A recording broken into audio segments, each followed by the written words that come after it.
Hi, this is Steve Adamko, Spectrum Interiors. I'm starting a new series here called Let's Talk About ... So this first installment we're going to talk about lighting and how important it is. Most lighting that's done today is done not without a whole lot of plan.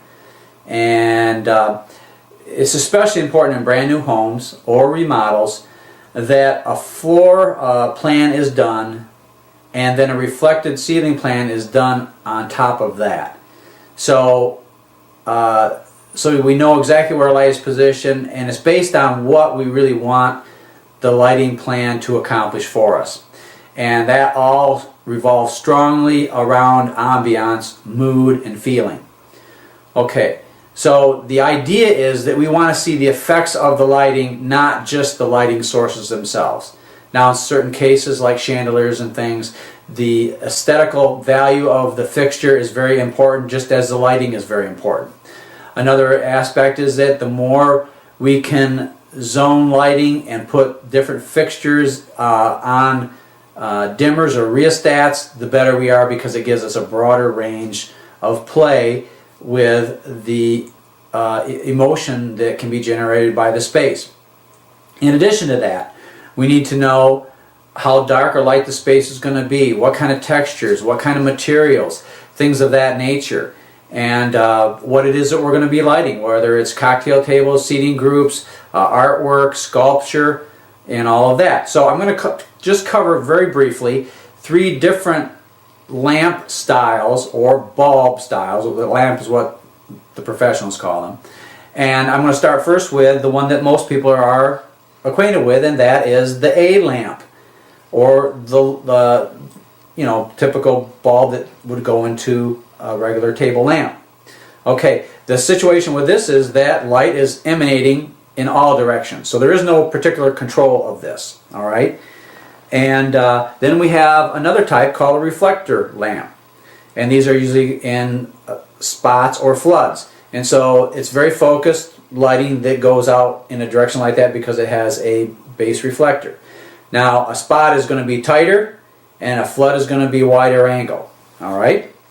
Now, a refinement of that concept is a bulb like this. It's called an MR16. You can see that relative to the reflector lamp, it's quite a bit smaller.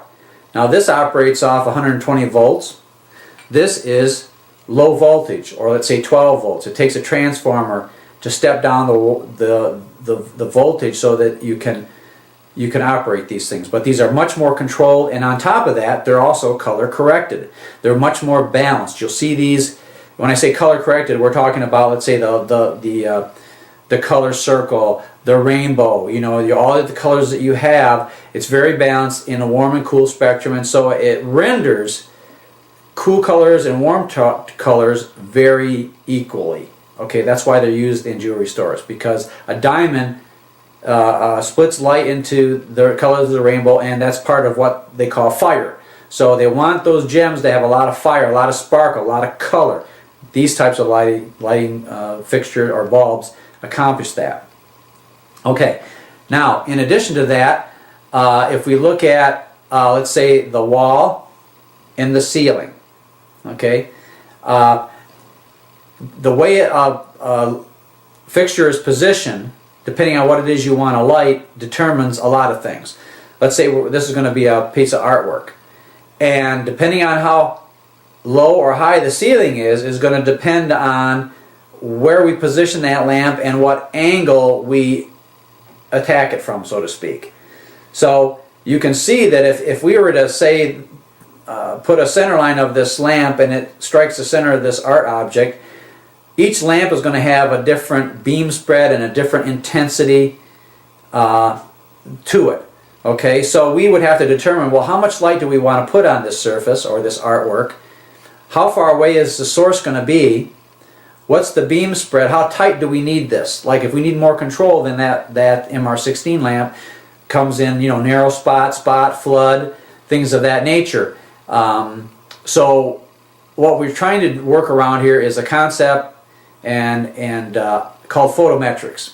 Okay, photometrics is all about the performance of these bulbs. Like beam spread, intensity, and it will, you know, the further away light travels, the less intense it becomes. You get up close to a light that's very, very bright, you get way back from it, obviously it's not as brilliant or as intense.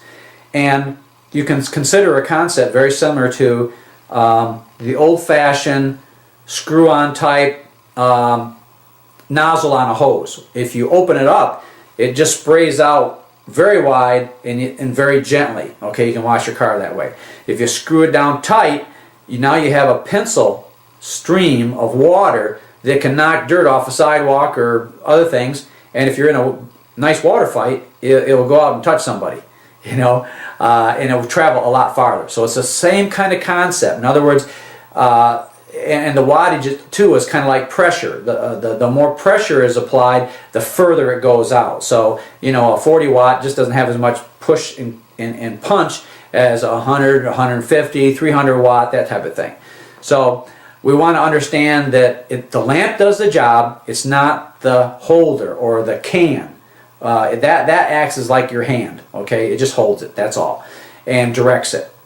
It's the lamp that does the job. And so we have to work at this lighting plan backwards. We have to determine what kind of effect, what kind of lighting illumination levels to bring in a lot of variety and a lot of interest, and to you know, let's say enhance textures. If the wall is very textured, we might want to have lighting that's in a row that's grazing the wall. The light beam is coming down to accentuate the texture. If you take a bunch of lamp fixtures and if you could come at it directly, you could take a textured surface and actually flatten it. In other words, it looks flatter and not textured, basically because there's no shadowing.